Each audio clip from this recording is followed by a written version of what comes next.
시오 리포트 8월 3주차. 안녕하세요. 외식겸연구소 이시민 연구원입니다. 이번 주는 우리 대표님들께서 많이들 제안 받아보셨을 겁니다. 바로 경영인 정기보험에 대해서 준비를 했는데요. 과연 이 경영인 정기보험을 가입했을 때 우리 기업에 어떤 효과들이 있는지 잠시 후에 알아보도록 하겠습니다.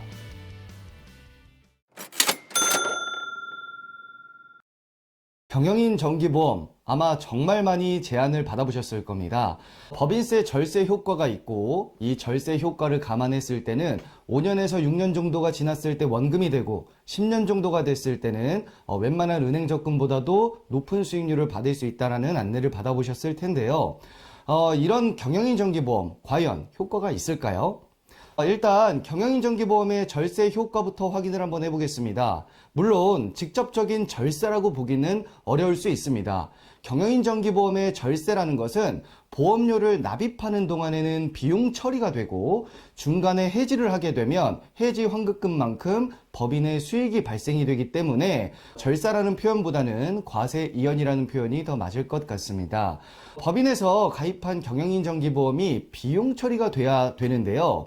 비용 처리를 하기 위해서는 적어도 다음에 몇 가지를 꼭 지키셔야 합니다. 첫 번째, 경영인 정기보험을 가입하실 때에는 만기 환급금이 없는 순수형으로 가입을 하셔야 합니다. 이 경우 만기 환급금이 제로이기 때문에 보험료는 보험 기간의 경과에 따라 비용 처리가 가능합니다.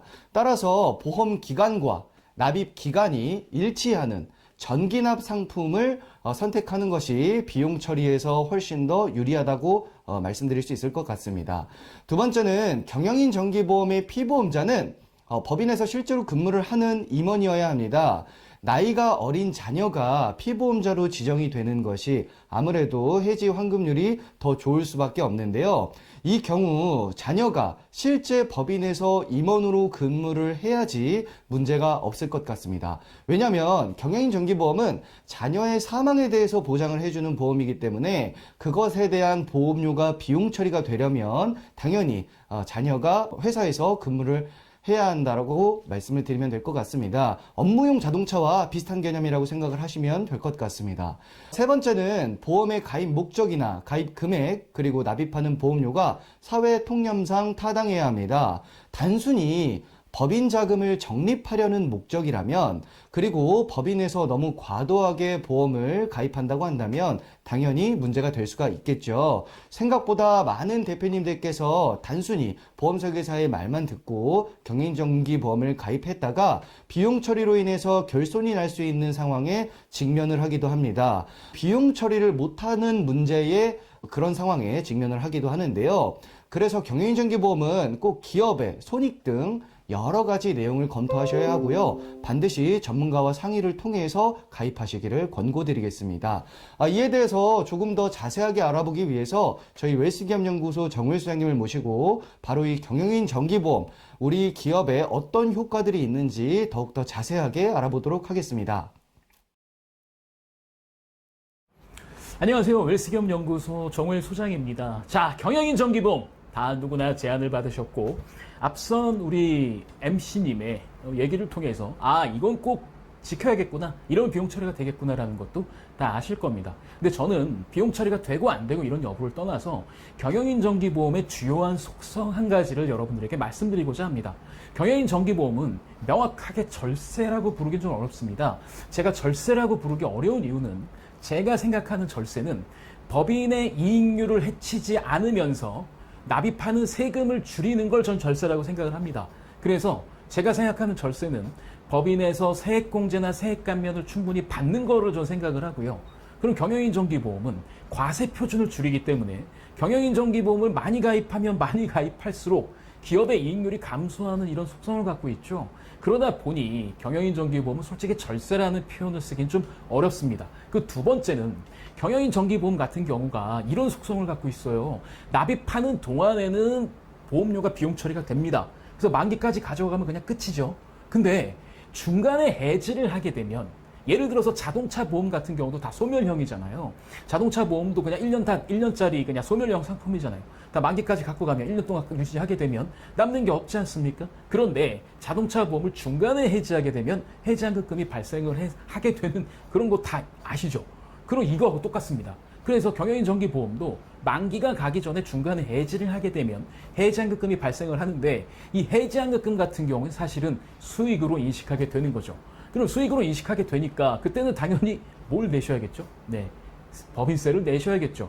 그러다 보니 경영인 정기보험 자체가 절세 효과가 있는 게 아니라 경영인 정기보험은 어쩌면 납입할 때는 비용 처리가 되고 중간에 해지했을 때는 수익이 되는 뭐 이런 과세이연이다라고 뭐 포장하면 이 정도까지 포장할 수는 있을 것 같습니다. 그러다 보니까 사실은 경영인정기보험이 뭐 매년 뭐 얼마 정도 뭐 비용 처리가 된다. 사실 이런 것들보다는 그렇게 생각하시는 게 좀 더 맞을 것 같아요. 경영인정기보험은 납입할 때는 비용 처리가 되는 거고 찾을 때는 수익 처리가 된다. 그러면 이렇게 말씀할 수도 있어요. 에이, 이거 뭐 조삼모사인데 굳이 이걸 가입할 필요가 있을까? 여기에 대해서는 제가 말씀드릴 게 좀 있습니다. 경영인정기보험의 이런 성질을 활용하시게 된다고 한다면 기업의 재무 건전성에 상당히 좋은 영향을 끼칠 수가 있어요. 일단 전제는요, 적정한 금액을 가입했다는 전제 하에, 그러니까 적정한 금액을 가입했다고 하는 건 기업에서 예를 들어서 뭐 순이익이 원래 6천만 원 나는 회사인데 연간 납입을 보험료를 1억을 했다. 그럼 그 비용 처리 때문에 마이너스 4천만 원의 결손이 생기지 않겠습니까? 뭐 이런 비상식적인 거 말고 그냥 어느 정도만, 합리적인 어느 정도만 가입을 해서 비용 처리가 됐다는 전제를 하게 된다면 아주 효과적으로 쓸 수가 있죠.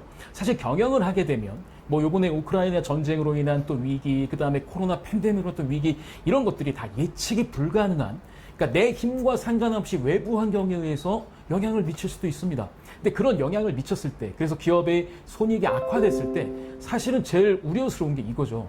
기업의 어떤 손익률이 감소하거나 어떤 재무 비율이 안 좋아지게 되면 당연히 지금 받아서 쓰고 있는 대출, 이거에 대한 금리라든가 여러 가지 상당히 심각한 문제가 끼칠 수 있거든요. 그래서 이런 경우에 어떻게든 기업을 수익을 날 수 있게끔 뭔가 해줘야 되는데 여기서 경영인정기보험이 효자 역할을 합니다. 근데 이미 비용 처리를 했기 때문에 중간에 계약을 해지하는 게 좀 그렇다고 한다면 감액이라는 걸 해보십시오. 그러면 감액하는 금액에 매칭된 해지환급금이 기업의 통장에 돈이 꽂히거든요. 그 돈이 꽂힌 그 금액이 수익으로 잡히게 됩니다.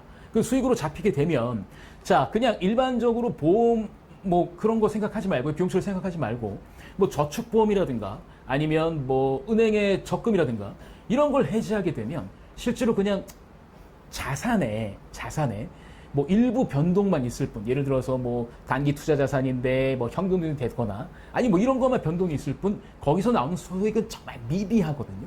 근데 경영인정기보험은 이미 다 비용 처리를 했기 때문에 받는 금액 전체가 수익으로 인식이 된다는 거죠. 그럼 당연히 결손이 나거나 되게 어려운 상황에서 얘를 중간에 해지함으로써 수익을 좀 올릴 수 있는, 최악의 상황을 막을 수 있는 이런 비상 경영자금, 이런 역할을 수행하기도 합니다. 그러니까 일반적으로 비상 경영자금은 부족한 현금을 좀 현금 유동성을 메꾼다는 의미인데 경영인 정기보험은 부족한 현금 유동성을 메꾸는 것뿐만이 아니라 얘를 수익으로 인식하기 때문에 손익률 자체를 상당히 개선시킬 수 있는 효과가 있는 거죠. 그래서 이런 차원에서 접근하신다면 경영인 정기보험 상당히 중간에 활용할 만하다, 이렇게 생각하실 수가 있어요. 그래서 경영인 정기보험을 가입하실 때는 두 가지만 꼭 기억하시면 돼요. 얘는 납입할 땐 비용 처리가 되니까 납입할 때 과도한 비용 처리로 인해서 회사가 손해보는 일이 없도록 이런 것만 잘 사회통념상 적당한 금액을 가입하시면 좋을 것 같고, 두 번째는 찾을 때는 수익이 발생을 하니까 이 찾는 시점, 그리고 이래서 중간에 해지하는 시점, 언제 해지하는 게 기업에 더 유리할 것인가, 이런 것들만 잘 판단하면 좋을 것 같아요. 그래서 저는 사실은 그 중소기업 CEO분들이 퇴직금을 못 가져가는 이유 중에 하나가 이것 때문이지 않을까요? 퇴직금을 가져가게 되면 퇴직금은 손익에 반영이 되니까 네, 당연히 결손 날 수 있는 확률이 좀 높고 이익률이 되게 감소할 수밖에 없겠죠. 자, 그러면 이런 리스크를 아주 효과적으로 해결할 수 있는 게 바로 경영인 정기보험을 해지를 해서 그걸 재원으로 퇴직금을 지급하게 된다면 네, 이런 부분은 상당히 상쇄할 수 있죠. 왜냐하면 해지가 된 경영인 정기보험 그 금액만큼은 수익으로 잡히기 때문에. 그래서 경영인 정기보험은 이렇게 생각하시면 됩니다. 낼 때는 비용 처리가 되고 찾을 땐 수익이 난다. 그럼 얘를 잘만 활용하시면 기업에서 손익이나 이런 것들에 대한 어떤 되게 좋은 그 특별한 아주 안정자금 이런 효과로도 쓰일 수가 있겠죠.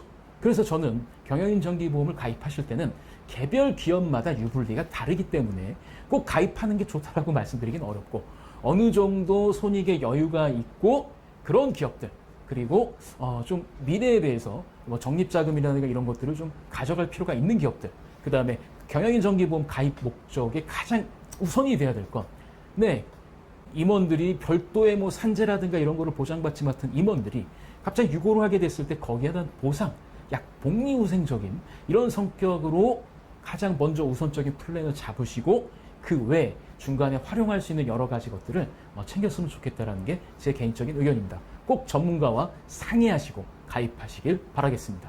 이번 주는 여기까지입니다. 이번 주 저희가 준비한 소식은 여기까지입니다. 저희 웰스기업 연구소는 중소기업의 성공을 위해서 항상 최선의 노력을 다하고 있습니다. 좋아요, 구독, 알림 버튼은 저희가 컨텐츠를 만드는데 많은 도움이 됩니다.